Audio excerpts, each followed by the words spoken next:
Bonjour à tous, amis de la santé globale et holistique. C'est Antoine Chevalier, thérapeute quantique.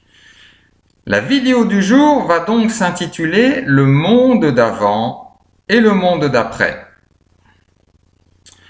Avec le déconfinement et la levée par étapes des mesures de restriction, nous avons vu fleurir ces expressions.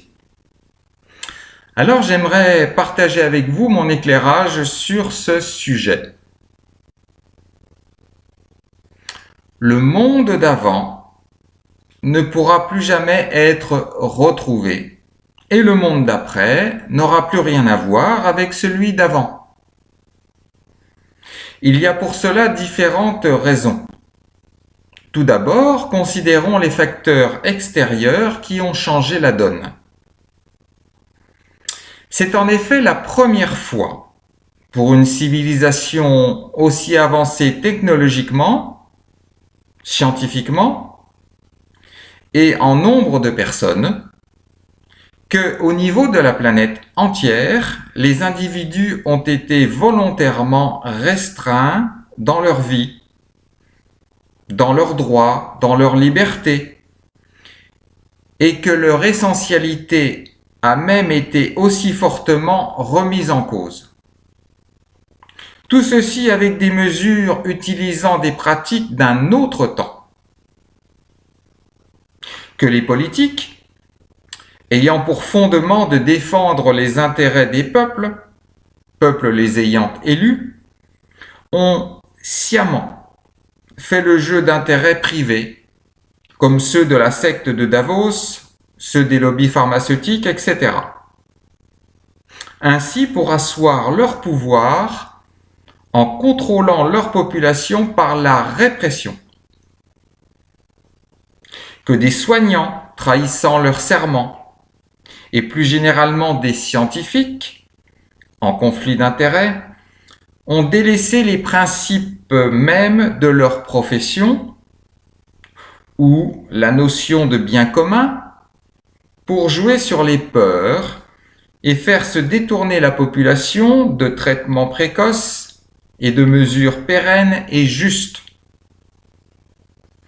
Que les médias, aux mains de grandes fortunes, censés informer les masses, ont participé à ce jeu de terrorisation politico-sanitaire.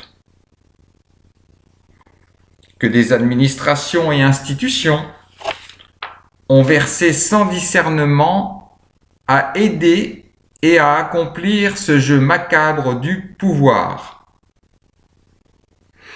Et puis parce que le temps passant, ce qui a été ne peut plus être et ne sera jamais plus, car tout est en constante évolution dans l'univers.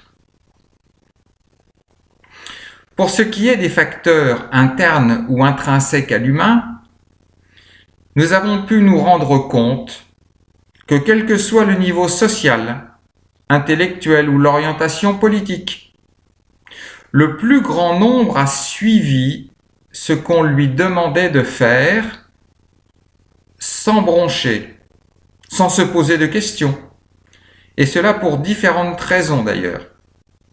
Sidération, peur, résignation, manque de courage ou de volonté, etc.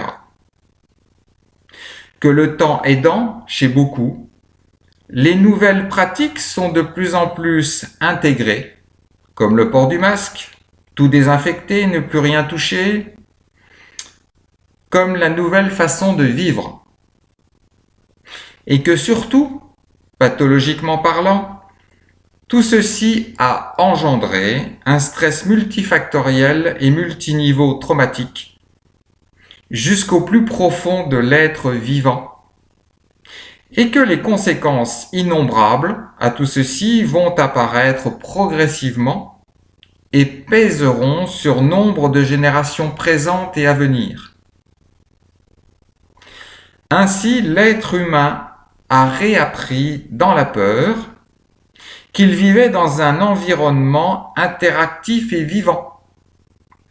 Milieu naturel, de moins en moins, qui maintenant lui fait peur, puisqu'il sort respirer avec un masque, se badigeonne de gel hydroalcoolique, n'interagit plus avec ses semblables et surtout se détourne du vivant, préférant se faire injecter des produits chimiques en guise de salut. Bientôt, après les denrées alimentaires, la traçabilité sera la norme chez les humains. QR code, passe sanitaire, puçage, etc. Nous serons donc assimilés à un troupeau venant engraisser la mondialisation. Vaste perspective qui n'a pas l'air de choquer le peu de conscience humaine restante. Alors il demeure encore une question. Quand allons-nous enfin pouvoir sortir de cette crise? À mon sens, quand le port du masque et l'application des gestes barrières auront disparu, c'est-à-dire sans procès et jugement des responsables de tout cela, très probablement jamais. Prenez bien soin de vous. Namasté à tous.